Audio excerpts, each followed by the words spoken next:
مگر دلہن کی شرکت کے بغیر ہی۔ گھر آنے کے بعد میری نندوں نے سب سے پہلے تو نور کی حالت کو درست کیا، اس کے کپڑے چینج کروائے، منہ دھلوا کر اس کے بالوں میں جب کنگھی کر کے بال باندھنے لگے تو ایک عجیب اور دل دہلا دینے والا انکشاف ہوا۔ نوربانو کے سر کے بالکل درمیان میں ایک بڑا سا گومڑ بنا ہوا تھا۔ سر میں موجود یہ گومڑ واضح طور پر اس بات کا اشارہ کر رہا تھا کہ یا تو سر بری طرح کسی چیز سے ٹکرایا ہے یا پھر نور کے سر میں کوئی بھاری چیز ماری گئی ہے۔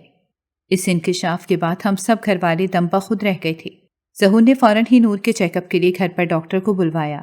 ڈاکٹر نے اچھی طرح نور کا معائنہ کیا اور پھر اس نے جو بتایا وہ باتیں ہمارے لیے مزید تشویش پیدا کر رہی تھیں۔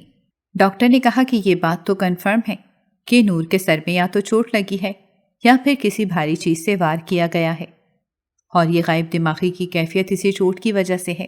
ڈاکٹر نے چند دن کی دوائی بھی دے دی تھی، یہ کہتے ہوئے کہ ہو سکتا ہے یہ اثر وقتی طور پر ہو اور دوائیوں کے استعمال سے یہ ٹھیک ہو جائے۔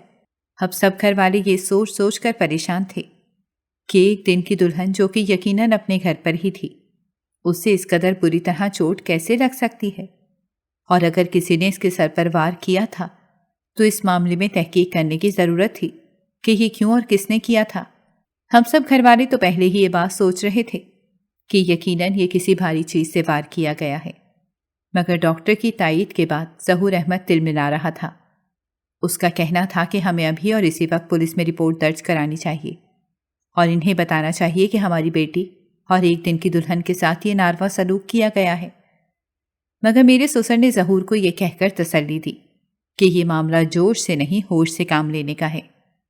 سب سے پہلے تو یہ بات ضروری ہے کہ ہماری بیٹی ہمیں بتائے کہ ہوا کیا ہے۔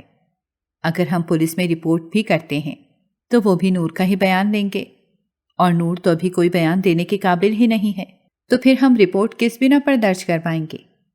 اور ویسے بھی بیٹی کے سسرال کا معاملہ ہے، شک کی بنیاد پر ہم سارا معاملہ خراب نہیں کر سکتے، اسی لیے ہمیں فی الحال خاموش رہنا چاہیے۔ نہ چاہتے ہوئے بھی ظہور خاموش ہو گیا، مگر اندر ہی اندر وہ بری طرح تڑپ رہا تھا اور دل ملا رہا تھا۔ اس کا بس نہیں چل رہا تھا کہ سب کچھ تہس نہس کر دے، کب کیسے کر کے وہ شخص کا پتہ چلا لے جس نے اس کی بہن کی یہ حالت کر دی تھی۔ وہ ہر وقت اٹھتے بیٹھتے اب یہی ذکر کرتا تھا کہ ایک بار مجھے پتہ چل جائے کہ نور کے ساتھ یہ سب کچھ کس نے کیا ہے، میں اس شخص کو زندہ نہیں چھوڑوں گا۔ اگلے دن نور کا شوہر امجد اور نور کی ساس اسے لینے کے لیے آئے، مگر میری ساس، سسر اور ظہور نے نور کو ان کے ساتھ بھیجنے سے معذرت کر لی اور کہا کہ جب تک نور کی حالت بہتر نہیں ہو جاتی تب تک نور ان کے پاس ہی رکے گی۔ ان لوگوں کو بھی اس بات پر کوئی اعتراض نہیں تھا، لہٰذا وہ لوگ کچھ دیر رکے، کھانا وغیرہ کھانے کے بعد اپنے گھر کو روانہ ہو گئے۔ دن اسی طرح گزرتے رہے اور نور کا علاج جاری تھا۔ دھیرے دھیرے نور کی حالت میں بہتری کے آثار نظر آ رہے تھے اور اب سب کی باتوں کا جواب دینے لگی تھی۔ وہ اب سب کی باتوں کا جواب دینے لگی تھی اور اپنا بھی تھوڑا بہت خیال رکھنے لگی تھی، لیکن ڈاکٹر نے ہم سب کو سختی سے منع کیا تھا کہ ابھی پچھلی کسی بھی بات کا ذکر نہ کیا جائے۔ اگر خدا نخواستہ نور کی حالت صدمے کی وجہ سے تھی تو کہیں ایسا نہ ہو کہ یہ صدمہ پھر سے اس کے دل و دماغ پر چھا جائے، اسی لیے کسی بھی معاملے میں جلد بازی نہ کی جائے۔ نور کی حالت میں بہتری کے آثار نظر آ رہے تھے، مگر پھر بھی ہم گھر والے ابھی خاموش تھے، صرف اس وجہ سے کہ چند دن اور رک جاتے ہیں، نور کی طبیعت مزید کچھ سنبھل جائے تو اس معاملے میں بات کریں گے۔ نور کے علاج کو 15 سے 20 دن گزر گئے تھے اور اس دوران ہمیں ایک اور خبر ملی تھی۔ نور امید سے تھی، وہ ماں بننے والی تھی۔ اب حالات کچھ ایسے تھے کہ ہمیں سمجھ ہی نہیں آ رہی تھی کہ یہ ہمارے لیے خوشی کی بات ہے یا آگے چل کر یہ خبر ہمارے لیے مصیبت بننے والی ہے۔ عام حالات میں یہ خبر ملتی تو ہم کتنا خوش ہوتے اور کتنا اس خوشی کو سیلیبریٹ کرتے، مگر اب تو ہم صرف دعا ہی کر سکتے تھے کہ اللہ کرے آگے چل کر سب ٹھیک ہو، کیونکہ ابھی کچھ بھی واضح نہیں تھا کہ حالات کیا رخ اختیار کریں گے۔ اور پھر جب 2-4 دنوں میں نور کی حالت مزید کچھ سنبھلی تو ظہور نے اس سے بات کرنے کا فیصلہ کیا۔ ظہور نے جب نور کو بٹھا کر اس بارے میں بات کی اور اس سے پوچھا کہ تمہارے سر پر جو چوٹ لگی ہے یہ کیسے لگی تھی، ظہور کی بات سنتے ہی نور نے فوراً اپنا سیدھا ہاتھ اٹھایا اور سر پر پھیرنے لگی۔ کچھ دیر وہ خاموشی سے خلا میں گھورتی رہی۔ ظہور نے ایک بار پھر سے اپنا سوال دہرایا اور اسے کہنے لگا کہ گڑیا خاموش مت رہو، ہمیں بتاؤ کہ کیا ہوا تھا۔ جب شادی کے دوسرے دن ہم ولیمے کی تقریب میں شرکت کے لیے تمہارے سسرال پہنچے تو تم بال بکھیرے ننگے پاؤں پاگلوں کی طرح صحن میں بیٹھی تھی اور تمہیں کسی چیز کا ہوش نہیں تھا۔ تمہاری یہ حالت کس نے کی تھی؟ مگر جب نور بانو نے منہ کھولا تو اس نے فقط اتنا ہی کہا کہ بھائی مجھے کچھ بھی یاد نہیں ہے۔ ہم سب بے بسی سے ایک دوسرے کا منہ دیکھنے لگے جب اچانک ظہور اپنی جگہ سے اٹھے اور نور بانو کے پاس جا کر بیٹھ گئے۔ انہوں نے نور بانو کے کندھوں پر اپنے بازو پھیلایا اور اسے اپنے ساتھ لگاتے ہوئے بولے، دیکھو گڑیا، تمہیں ڈرنے کی بالکل بھی ضرورت نہیں، جو سچ ہے صاف صاف بتا دو، میں تمہارے ساتھ کھڑا ہوں۔ میں تم سے وعدہ کرتا ہوں میں تمہیں کبھی بھی اکیلا نہیں چھوڑوں گا، ہر قدم پر تمہارا ساتھ دوں گا، تم اسے کچھ بھی چھپاؤ مت۔ مگر اتنے اصرار کے باوجود بھی نور بانو کی ایک ہی رٹ تھی کہ اسے کچھ بھی یاد نہیں۔ جب ڈاکٹر کو اس بارے میں بتایا گیا تو ڈاکٹر کا بھی یہی کہنا تھا کہ کوئی بات نہیں، آپ زیادہ اصرار مت کیجیے اور اسے دماغ پر زور دینے کو مت کہیے۔ نور بانو کی حالت پہلے سے کافی بہتر ہو گئی تھی اور تقریباً اسے 1 مہینہ ادھر ہمارے پاس ہو چکا تھا۔ نور کا شوہر اکثر ملنے کے لیے آتا رہتا تھا۔ جب نور کی حالت سنبھلی تو امجد نے بھی گھر لے جانے پر اصرار کرنا شروع کر دیا۔ ہم نے ایک بار پھر سے دل پر پتھر رکھ کر نور بانو کو اس کے شوہر کے ساتھ بھیج دیا۔ گو کے دل میں ہزاروں طرح کے خدشات تھے مگر کچھ بھی واضح نہیں تھا۔ نور بانو اپنے گھر چلی گئی، مگر جب نور سب سے مل کر رخصت ہونے لگی تو میں نے ایک بات نوٹ کی کہ اس کی آنکھیں بھیگی ہوئی تھیں، وہ رو رہی تھی۔ نور کو روتا دیکھ کر میرا ذہن شش و پنج کا شکار ہو گیا تھا کہ آخر وہ رو کیوں رہی تھی۔ نور شادی کے 1 دن بعد ہی پھر سے اپنے میکے آ گئی تھی اور یہاں 1 ماہ رہنے کے بعد اب وہ پھر سے سسرال واپس جا رہی تھی۔ شاید ماں باپ سے بچھڑنے کا دکھ تھا، شاید وہ اسی لیے رو رہی تھی، اسے سسرال کی ابھی عادت نہیں ہوئی تھی، اسی لیے اس کا دل بھر آیا ہوگا۔ میں نے یہ سوچ کر خود کو تسلی دی۔ نور بانو چلی گئی اور سب پھر سے اپنی اپنی زندگیوں میں مصروف ہو گئے۔ دن یوں ہی گزرنے لگے مگر اب ایک نئی پریشانی کا سامنا تھا۔ نور کے 15 سے 20 دن ٹھیک گزر جاتے تھے، اس کے بعد پھر سے اسے وہی دورہ سا پڑتا تھا۔ یوں لگتا تھا جیسے وہ دھیرے دھیرے اپنا دماغی توازن کھو رہی ہے۔ اب مسئلہ یہ تھا کہ نور ماں بھی بننے والی تھی، ساتھ ساتھ اس کا علاج بھی جاری تھا۔ میرے سسر اور ظہور احمد نے شہر کا کوئی بڑا ڈاکٹر اور اسپیشلسٹ نہیں چھوڑا تھا۔ نور کی ساری ضروری ٹیسٹ، ایکس رے اور سی ٹی اسکین وغیرہ ہوئے تھے۔ سی ٹی اسکین میں دماغ میں چوٹ کے واضح نشان موجود تھے اور ڈاکٹرز کا کہنا تھا کہ یہ اسی چوٹ کے سائیڈ ایفیکٹ ہیں۔ ہم سب گھر والوں کا یہی خیال تھا کہ نور ہم سے کچھ چھپا رہی ہے، دال میں کچھ نہ کچھ کالا تو ضرور ہے۔ خیر اسی طرح دیکھتے دیکھتے 9 ماہ مکمل ہو گئے اور ڈیلیوری کے لیے ہم نور بانو کو دوبارہ سے اپنے گھر لے آئے۔ یہاں پر نور بانو نے 2 صحت مند جڑواں بیٹوں کو جنم دیا۔ نور نے اپنے بیٹوں کا نام عثمان اور عفان رکھا۔ وقت گزر رہا تھا، بچے بھی دھیرے دھیرے بڑے ہو رہے تھے مگر نور اپنے بچوں کی طرف وہ توجہ نہیں دے پا رہی تھی جو کہ ایک ماں کو دینی چاہیے۔ وہ اس محبت اور توجہ کے ساتھ بچوں کی پرورش کر ہی نہیں پا رہی تھی جیسا اس کا اپنا دل چاہتا تھا، کیونکہ وہ دورہ جو نور کو پہلے مہینے بعد پڑتا تھا اب اس وقت کو 15-20 دن بعد پڑنے لگا تھا۔ دھیرے دھیرے نور کی صحت گرنے لگی تھی، وہ پہلے سے بہت حد تک کمزور ہو چکی تھی۔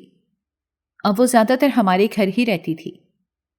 نور کے دونوں بیٹے عثمان اور عفان اب 1 سال کے ہو چکے تھے اور وہ دھیرے دھیرے چلنے کی کوشش بھی کرتے تھے۔ نور خود تو بیمار رہتی تھی، اسی لیے بچے زیادہ نور سے اٹیچ بھی نہیں تھے، اسی لیے اکثر نور میکے کے بجائے بچوں کو سسرال میں ہی چھوڑ آتی تھی۔ اس دن بھی نور ہمارے گھر اکیلی ہی آئی تھی۔ نہ جانے کیوں جیسے ہی اس نے گھر کے اندر قدم رکھا تو مجھے وہ بہت ہی بجھی بجھی سی دکھائی دی تھی۔ آتے ہی وہ اپنے کمرے میں آرام کرنے کے لیے چلی گئی۔ شام کے وقت جب سارے گھر والے چائے پینے کے لیے ٹی وی لاؤنج میں اکٹھے ہوئے تو ظہور نے نور کے کمرے کا دروازہ کھٹکھٹایا اور اسے بھی باہر آنے کو کہا۔ تقریباً 5 منٹ بعد ہی نور باہر آ گئی اور مسکراتے ہوئے کہنے لگی کہ میں بھی بس باہر ہی آ رہی تھی۔ ٹی وی لاؤنج میں بیٹھ کر سب چائے پینے لگے اور آپس میں خوشگپیوں میں مصروف تھے جب نور بانو نے مجھے آواز دے کر کہا کہ بھابھی مجھے ایک کاغذ قلم چاہیے۔